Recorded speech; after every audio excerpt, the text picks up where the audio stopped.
DPRD Provinsi Jawa Timur berinisiatif untuk membuat perda tentang judi online.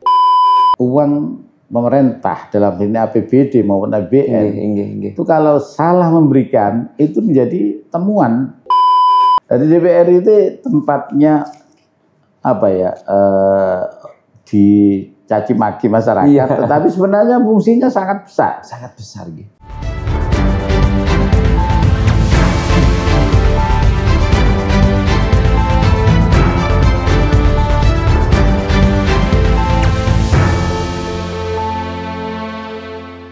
Assalamualaikum warahmatullahi wabarakatuh.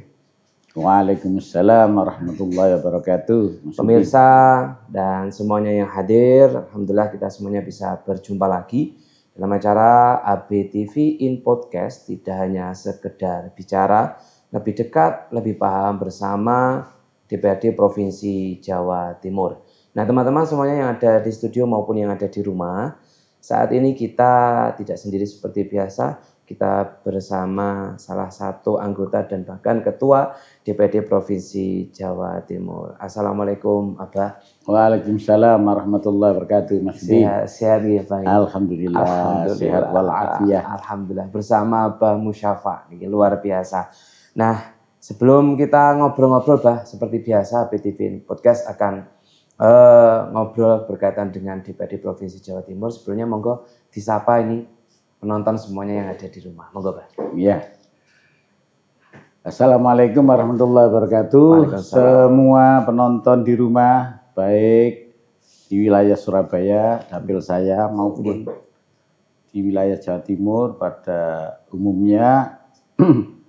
Saya Musyafa Rauf, Ketua DPRD Provinsi Jawa Timur, menyampaikan salam hormat kepada para pemirsa. Mudah-mudahan mendengarkan podcast kami ini menambah ilmu dan menambah pengetahuan terkait dengan posisi, peran, dan fungsi DPRD Provinsi Jawa Timur. Saya kira nanti Mas Udin yang akan bisa banyak bertanya, kemudian saya sebisanya untuk bisa kami tanggapi, menjawab.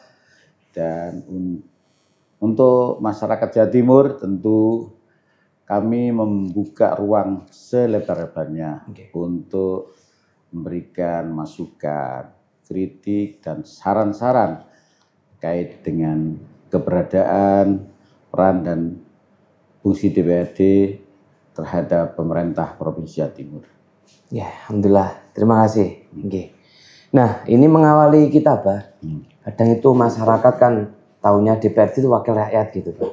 Nah, ini secara rinci mungkin bisa dijelaskan, Pak.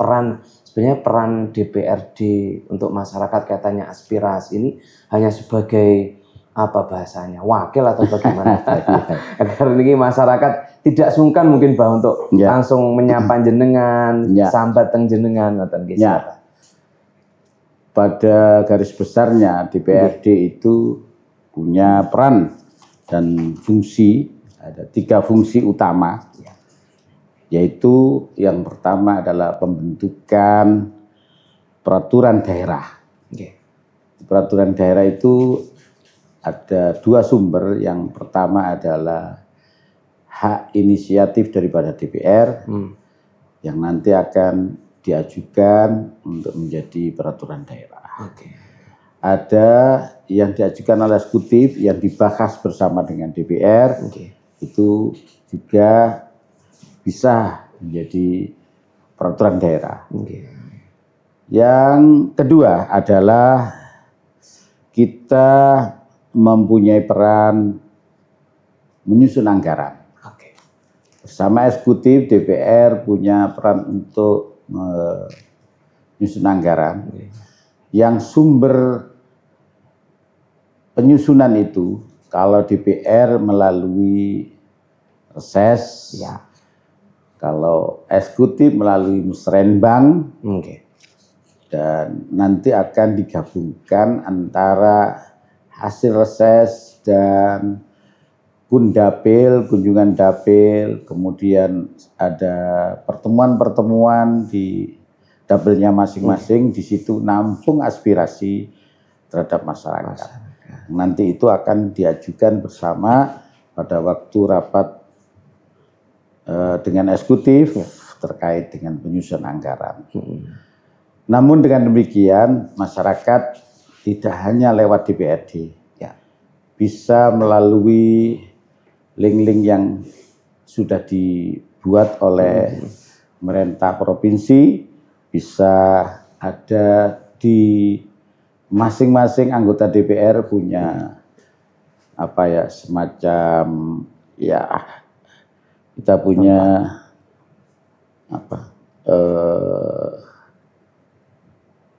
grup WA, WA atau kepada tim sukses yang ada di wilayah, gitu ya. Itu biasanya yang banyak memberikan masukan kepada kita, baik langsung maupun.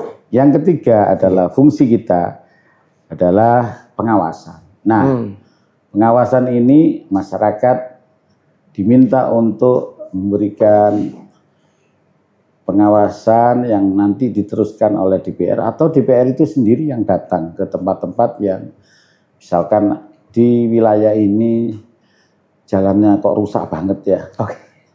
Ini DPRD ada komisi D tentang komisi yang membidangi tentang pembangunan sarana umum, itu datang ke wilayah itu. Apa benar memang? Dan itu adalah jalan yang tanggung jawabnya provinsi. Data masyarakat memang tidak tahu bahwa jalan ini adalah tanggung jawabnya provinsi atau kabupaten atau pusat. Nah, kalau jalan itu adalah jalan provinsi, tentu kami akan tindak lanjuti untuk bisa memanggil eksekutif, dalam hal ini adalah gubernur beserta dinas-dinasnya untuk segera realisasi terkait dengan perbaikan-perbaikan sarana umum yang dimaksud. Nah, kita tentu tidak bisa seperti membalik tangan. Itu ada peran kita itu adalah memberikan masukan kepada eksekutif, kemudian mendorong kepada eksekutif, sekaligus mengevaluasi terhadap eksekutif. Disinilah peran pengawasan terhadap pemerintah Provinsi Jawa Timur yang dilakukan oleh DPRD Provinsi Jawa Timur, baik itu ketua maupun anggota. Yang paling pokok adalah mereka tiap-tiap daerah pemilihan yang jumlahnya 14 ini ada perwakilannya masing-masing. Disitulah dioptimalkan perwakilan ketika misalkan kunjungan dapil, misalkan reses, misalkan pertemuan dengan warga. Nah, ini dioptimalkan oleh masyarakat pada saat ketemu dengan wakilnya pada saat. Saya kira begitu yang. Jadi memang DPR ini menjadi tempat curhatan masyarakat, aspirasi masyarakat terkait dengan apa yang dihadapi masyarakat, seperti jembatan atau penghubung dengan eksekutif gitu apa? Betul. Jadi kita ini ibarat itu jembatan, menyambung antara eksekutif dengan masyarakat. Kita jembatannya. Nah, karena jembatan tentu kalau tidak dapat masukan atau orang yang akan kita jembatani itu tidak ada data yang konkret, tentu di sana kita tidak akan bisa memastikan sekaligus memberikan masukan pada eksekutif dengan baik. Jadi di sana tentu ada persyaratan-persyaratan yang harus dilakukan oleh masyarakat yang menyampaikan aspirasinya kepada DPR. Jadi saya kira hari ini DPR itu sangat-sangat terbuka sekarang. Beda dengan Orde Baru pada masa itu. Beda sekali dengan masa-masa lalu karena kita sudah sekarang ini punya fungsi yang 3 ini kita sangat transparan kepada masyarakat. Misalkan sekarang banyak persoalan judi online. Oh iya. Nah, masyarakat banyak yang korban. Oke. Masyarakat banyak yang kena masalah gara-gara judi online. Nggih. Nah, DPRD Provinsi Jawa Timur berinisiatif untuk membuat perda tentang judi online. Oke. Namun dengan demikian, ketika undang-undangnya itu belum ada, kita pada posisi menunggu, karena perda itu tidak boleh bertentangan dengan perundang-undangan yang lebih atas. Ya. Jadi undang-undang dasar ya, setelah itu baru perundangan yang terkait dengan itu, setelah itu baru perda-perda. Lah kalau di pusat ini tidak segera membuat peraturan perundang-undangan terkait dengan judi online, ya kita perda ini nggak akan bisa selesai dan tidak berfungsi. Oke. Karena kita nanti akan diadu dengan undang-undang yang lebih atas. Disinilah desentralisasi terkait dengan persoalan-persoalan masyarakat yang tidak bisa lepas dengan pemerintah pusat. Itu harus tegas. Kalau dulu kita ini sentralistik itu agama, iya kan? Ya betul Pak. Kemudian tentang apalagi pendidikan. Ya. Sekarang sudah berkembang. Ya. Negara ini sudah mulai meluas kebutuhan masyarakat. Dulu tidak pernah ada yang namanya judi pakai online itu ya. Kita belum pernah pada waktu masa-masa Orde Baru atau masa-masa lalu itu ada judi lalu online. Iya kan? Kemudian pinjol. Oh iya, meresahkan. Ini ya, pinjol itu sudah luar biasa kan? Ya. Orang dengan pinjol akhirnya bisa ada sampai membunuh orang tuanya gara-gara dikejar pinjol. Pinjol itu ya hubungannya dengan judi online sangat dekat. Oke. Mereka main judi. Oke. Kemudian kurang modal pakai pinjol dan persyaratannya sangat mudah. Iya. Cukup dengan KTP gitu sih. Iya kan, sudah dapat. Dari situ akhirnya. Dan judi online ini karena sistemnya dalam mesin yang harus sehingga orang itu sudah dibuat penasaran dan ketergantungan, di main pertama sampai 10 kali menang terus dia. Ketagihan gitu. Begitu sudah besar yang itu kalah. Dengan kalah itu kemudian akhirnya berusaha untuk membalikan uang lagi. Ini termasuk penyakit masyarakat. Yang ini tidak bisa lepas dari pengawasan DPR. Iya.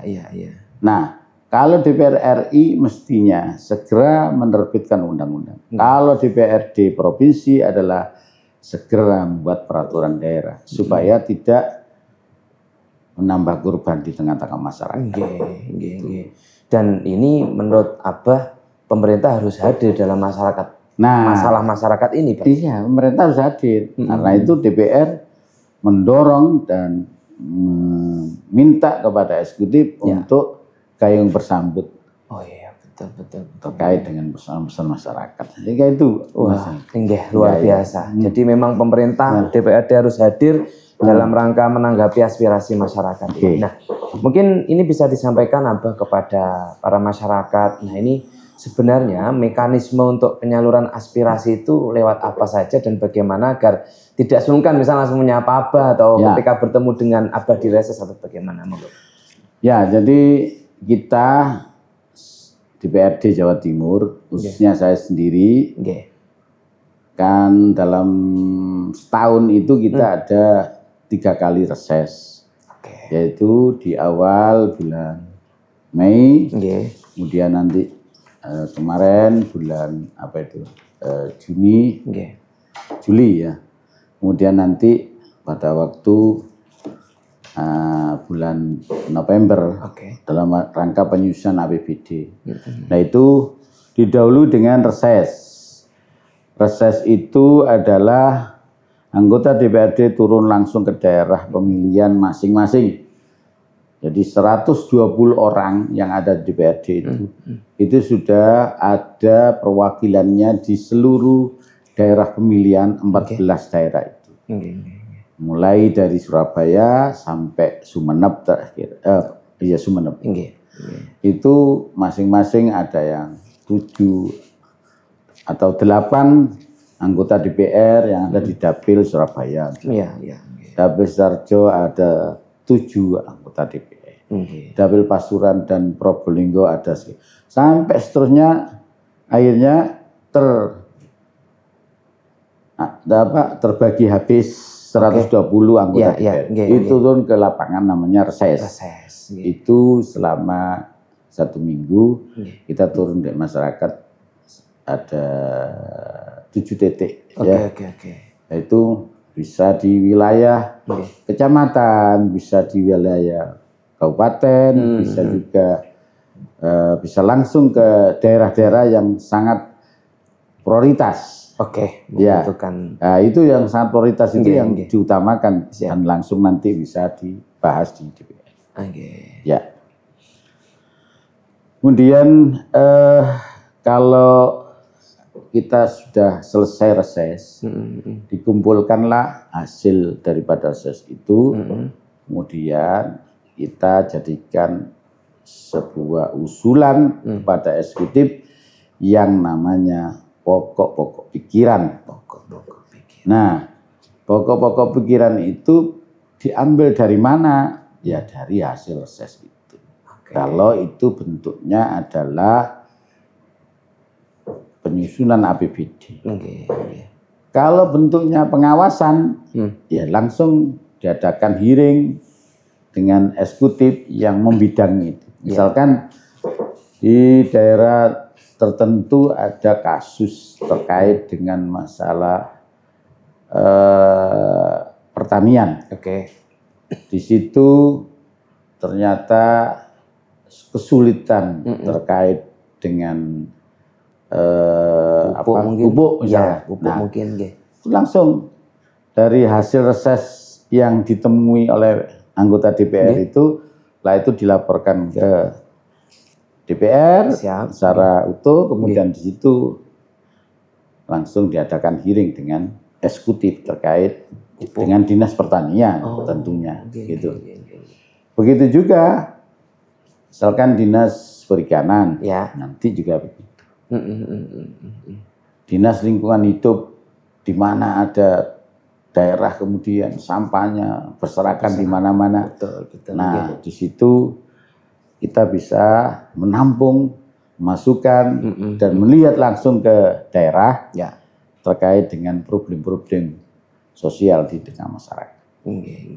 Yang berhubungan dengan dinas terkait langsung dilakukan hearing untuk mencarikan solusi dengan Kemudian dalam rangka ini tentunya DPRD dengan langkah cepat setelah mendapatkan aspirasi, apabila ini pengawasan dengan dinas terkait langsung hearing dan istilahnya mencocokkan lah kira-kira permasalahan yang di masyarakat ini benar adanya atau tidak dan mencari solusi tentunya. Kemudian begini setelah ada reses, ada hal yang lain dalam rangka mencapai untuk menampung aspirasi masyarakat, tentunya ada tantangan dalam menerima aspirasi masyarakat. Mungkin tantangannya apa, Tantangan DPRD tentunya. Yang pertama tantangannya adalah ketersediaan anggaran. Kadang-kadang dengan banyaknya masukan dari masyarakat yang kalau terjumlah menjadi 38 kabupaten kota di Jawa Timur. Tentu usulan itu sampai puluhan ribu masukannya itu. Tapi kemampuan daerah tentu tidak akan bisa untuk menampung sejumlah yang besar itu. Dari situlah akhirnya ada skala prioritas yang betul-betul memang harus dilakukan tahun ini misalkan. Itulah namanya PUAPPAS, skala prioritas namanya. Nah, itu yang prioritas itu yang mana? Itu dulu dilakukan pembahasan lebih detail. Kalau itu yang prioritas kemudian anggarannya oke, sudah. Yang kedua, kadang-kadang masyarakat itu usulan yang disampaikan itu masih belum memenuhi persyaratan-persyaratan terkait dengan apa yang dibutuhkan. Ya. Misalkan kerusakan atau pembangunan yang dilakukan untuk bisa dibantu oleh pemerintah daerah itu harus mempunyai legal. Oh iya, ya kan? Misalkan legalitasnya ini nggak ada, atau ya, sekarang tanah yang ditempati misal bantaran sungai, iya, atau KAI misalkan, kemudian ada di apa wilayah-wilayah yang dia nggak punya hak milik gitu ya? Iya, nggak punya legalitas yang ditempati. Itu juga termasuk juga akan kesulitan walaupun itu mendesak. Nah itu yang kadang-kadang masyarakat tidak dipahami bahwa kita ini uang pemerintah dalam ini APBD maupun APBN itu kalau salah memberikan itu menjadi temuan masalah juga. Masalah.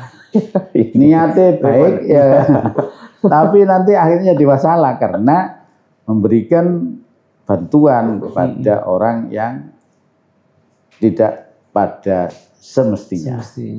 Tuh. Jadi problem yang kedua itu masalah legalitas. Yang ketiga tentu masyarakat yang mempunyai usulan, masyarakat yang mempunyai ide, masukan itu pada saat yang kurang tepat. Misalkan kita sudah membahas, tapi tiba-tiba timbul seperti hari ini, kita sudah ditutup SIPD-nya, kemudian baru mengajukan. Ya tentu ini tidak bisa masuk di skala prioritas 2026, dia harus kita masukkan skala prioritas 2027. Nah masyarakat nggak tahu begitu itu, dikira saiki pokoknya sekarang ajukan hari ini juga selesai kan itu. Ini masyarakat yang kadang tidak bisa memahami akhirnya menghujat kepada DPR itu. DPR hanya asal bunyi dan lain sebagainya. Dia nggak tahu bahwa ini ada proses waktu, proses yang harus diprioritaskan, legalitas dan sebagainya. Itu, Mas. Karena ya itu tadi jadi masyarakat itu inginnya instan. Misal jalan rusak langsung dilaporkan, harus selesai. Lah ini bagaimana ini mengcounter ini untuk menjelaskan itu apa? Kaitan jalan mungkin ya. Jadi kaitan jalan memang ya. Yang pertama masyarakat ini belum mengetahui. Jangankan masyarakat, saya sendiri aja kadang-kadang nggak tahu bahwa jalan ini jalan kabupaten. Jalan ini adalah jalan provinsi, jalan ini jalan nasional. Nah, ini jalan kabupaten, usulnya DPRD provinsi. Ya, DPRD provinsi akhirnya nyampaikan kepada eksekutif yang meneruskan ke daerah. Jadi seharusnya ke DPRD daerah. DPRD 2 kabupaten. Itu kalau jalan kabupaten. Atau jalan kota. Kalau jalan provinsi, jalan yang menyambung antara kabupaten satu dengan kabupaten lain itu namanya jalan provinsi. Misalkan dan Ayani sini sampai Malang itu jalan provinsi, sampai Probolinggo Yang masuk itu jalan daerah. Nah yang banyak yang rusak itu biasa yang itu. Tapi larinya pada saat kita reses, artinya pada waktu pengusulan kita pada waktu DPRD provinsi reses itu juga diusulkan itu. Sehingga akhirnya agak lambat karena memang persoalan masalah kewenangan yang dimiliki. Nah ini tentunya perlu dipahami oleh masyarakat ini agar tidak salah. Wah ini sudah tak laporkannya kan kemana dan ini kewenangan siapa jalannya gitu kan. Betul. Nah mungkin ada contoh kaitannya aspirasi yang sudah dilaksanakan oleh DPRD yang sudah diterima dan juga sudah dilaksanakan di masyarakat apa kira-kira 1 mungkin 2 contoh yang saat ini lagi mungkin Ya, tak monggo siap. Bismillahirrahmanirrahim.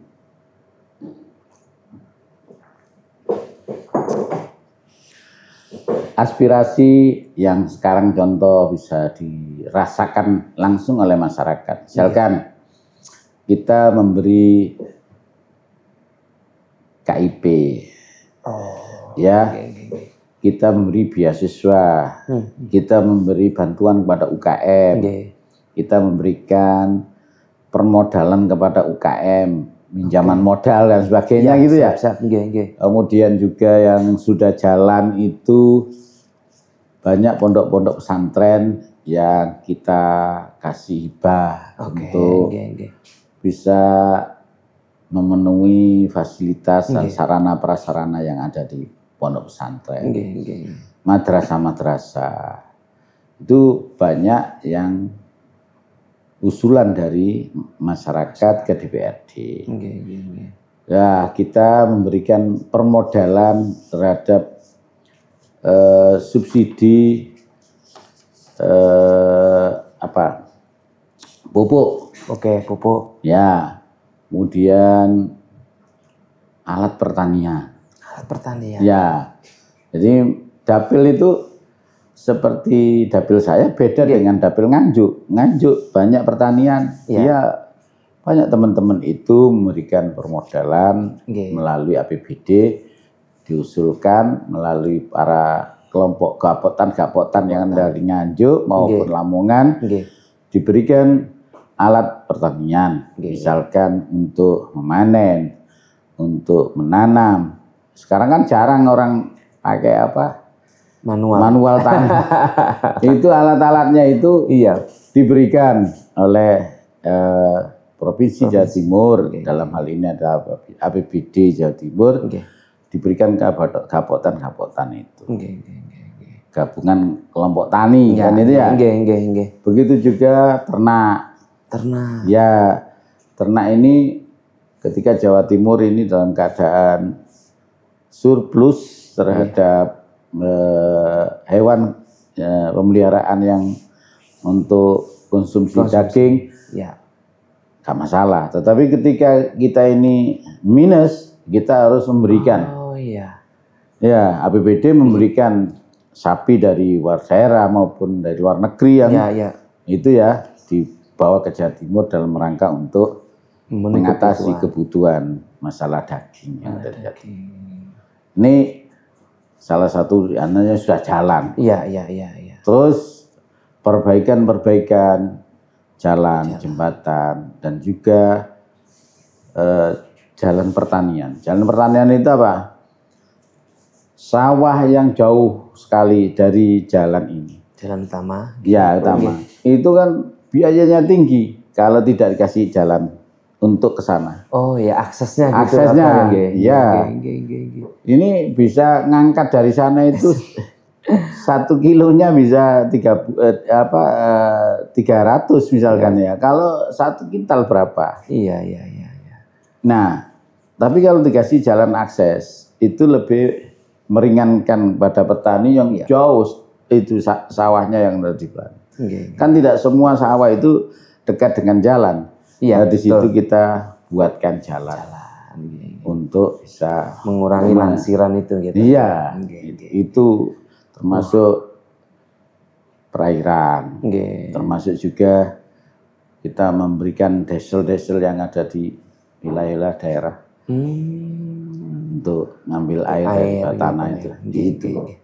Wah, sebenarnya banyak sekali ini Bang. Sudah ini luar biasa dan langsung dirasakan masyarakat sebenarnya. Iya, cuman kan masyarakat nggak tahu cara ini. Ya, masyarakat itu kadang-kadang ya wis itu pemerintah. Nggak tahunya itu adalah aspirasi DPR. Betul. Yang disalurkan kepada eksekutif menyumbang ke anak. Lah, biasanya yang menyerahkan kan eksekutif. Pak. Jadi DPR gak ikut menyerahkan, sehingga nggak tahu. Padahal ini adalah usulan mereka gitu loh. Tuh. Jadi DPR itu tempatnya apa ya? Dicaci maki masyarakat, tetapi sebenarnya fungsinya sangat besar. Sangat besar gitu. Iya. Karena pemerintah mungkin tidak bisa menjangkau sampai ke akar masalah yang ada. Tapi kalau DPR kita ini kumpul dengan masyarakat setiap hari. Langsung betul. Di Surabaya gini ya. Ya, nggih, Pak. Saya punya program membelikan itu mobil siaga. Yang namanya di Surabaya itu karena masyarakatnya banyak yang urban. Ya kan? Nggih. Akhirnya apa? Kalau dia itu meninggal di Surabaya, mentaknya itu kan dikubur di desanya. Mau harus ambil mobil siaga atau mobil ambulan dari desa di sana, kan nggak mungkin. Sehingga Surabaya harus ngantar. Gitu. Nah, karena itu kami punya program itu beli setiap anggota fraksi PKB harus dia buat program beli mobil ambulan di setiap dapil. Lah saya sekarang kalau dapil itu adalah ada 5 kecamatan itu terlalu jauh kalau mau ada orang yang meninggal di wilayah. Akhirnya sekarang setiap desa kami programkan untuk punya ambulan. Tapi dilewatkan lembaga misalkan yayasan masjid, yayasan madrasah, kan nggak bisa perorangan bahaya, kan nggak boleh. Nah itu legalitas lagi. Legalitasnya. Nah banyak masjid itu yang tidak punya legalitas. Iya, legalitasnya itu tidak punya, misalkan yayasan atau apa ya itu harus karena kalau menerima bantuan itu harus lembaga-lembaga yang sudah punya legalitas formal. Luar biasa ini pemirsa. Sebenarnya Abah dan teman-teman DPRD ini sudah sangat perhatian dengan kita, cuma kitanya yang belum tahu. Belum tahu ya. Ya, gini Bang, ini karena waktunya sudah berhabis. Setelah dari lembaga kados jenengan seperti jenengan di DPRD sudah memperhatikan kaitannya dengan kebutuhan masyarakat. Nah, ini pesan panjenengan untuk masyarakat sekaligus closing statement Bah ini setelah kita bantu bagaimana masyarakat ini Bang. Ya. Terima kasih untuk closing statement saya sampaikan kepada warga masyarakat Jawa Timur khususnya dan mobil khusus juga dapil saya Surabaya. Kalau mendengarkan dan melihat podcast ini kemudian bisa memahami tentu akan langsung bisa melalui webnya eksekutif maupun legislatif yang tidak bisa langsung sambung dengan perwakilannya itu sudah dibuka dengan secara transparan dan sewaktu-waktu apa yang terjadi tengah masyarakat, utamanya adalah kebutuhan-kebutuhan dasar. Termasuk juga kalau ada warga yang membutuhkan, yang memang betul tidak mampu, baik itu adalah mulai pendidikan, masalah pendidikan, masalah ada kesusahan dalam hal ini adalah misalkan sakit dan meninggal dunia, DPRD Jawa Timur membuka lebar untuk memberikan solusi kepada masyarakat. Saya kira ini yang perlu saya sampaikan. Terima kasih Abah, mungkin panjenengan selalu sehat, amin. Selalu mendampingi masyarakat karena kita masih butuh panjenengan dan teman-teman semuanya. Ngaten nggih. Baik, terima kasih Abah dan pemirsa BTV dimanapun Anda berada. Mudah-mudahan podcast ini bermanfaat, mudah-mudahan Abah selalu sehat dan kita berjumpa lagi di podcast yang selanjutnya. Akhirul kalam, wallahul muwaffiq ila aqwamit thoriq. Wassalamualaikum warahmatullahi wabarakatuh. Waalaikumsalam warahmatullahi wabarakatuh.